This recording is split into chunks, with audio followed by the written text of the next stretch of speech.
Hi friends, welcome to ARP coin channel. இந்த வீடியோவில் நம்ம எதை பற்றி பார்க்க போகிறோம் என்றால், 2 வகையான 10 பைசா நாணயத்தை பற்றி பார்க்க போகிறோம். 1966 டைமண்ட் குறியீடு உள்ள பாம்பே மின்ட் நாணயம் மற்றும் 1966 வருடத்திற்கு கீழே எந்தவித மின்ட் மார்க்கும் இல்லை. இந்த நாணயம் கொல்கட்டா மின்ட் நாணயம். 2 வகையான நாணயத்தை பற்றி பார்க்க போகிறோம் தற்பொழுது. 1966 அச்சிடப்பட்ட 10 பைசா நாணயம். இதனுடைய எடை 4.9 கிராம். செம்பு நிக்கல் உலோகத்தால் செய்யப்பட்ட நாணயம்.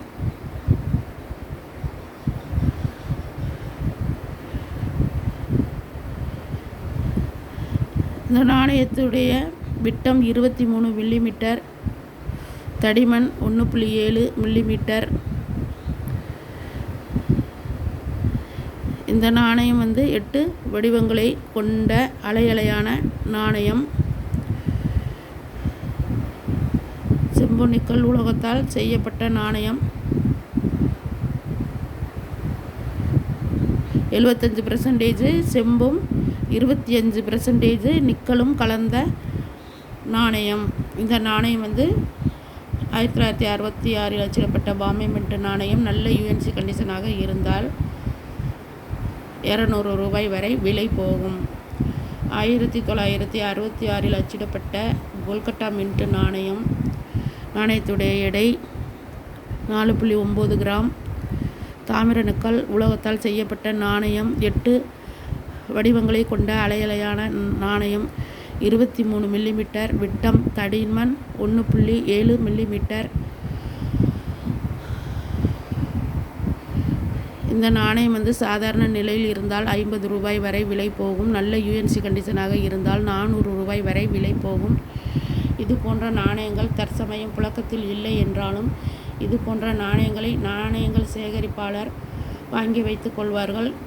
நாணயம் காயின் ஆல்பம் தயாரிப்பதற்கும் நாணயங்களை சேகரித்து வைப்பதற்கும் நாணயங்கள் சேகரிப்பாளர் இது போன்ற நாணயங்களை வாங்கி வைத்துக் கொள்வார்கள்.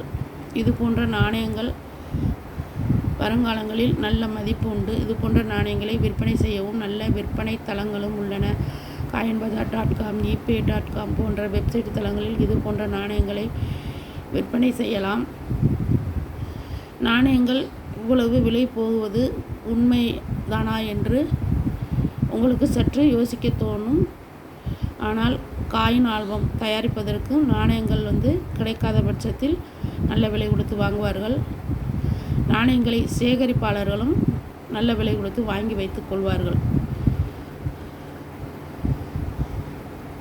எங்களுடைய வீடியோவில் தொடர்ந்து ஓல்டு காயின் பற்றிய வீடியோ அடிக்கடி போட்டுக்கொண்டிருக்கின்றோம். தவறாமல் ஏஆர்பி காயின் சேனல் வீடியோவை கடைசி வரைக்கும் ஸ்கிப் பண்ணாமல் பாருங்கள். இந்த வீடியோ பிடிச்சிருந்தால் சப்ஸ்கிரைப் பண்ணுங்கள், லைக் பண்ணுங்கள், கமெண்ட் பண்ணுங்கள்.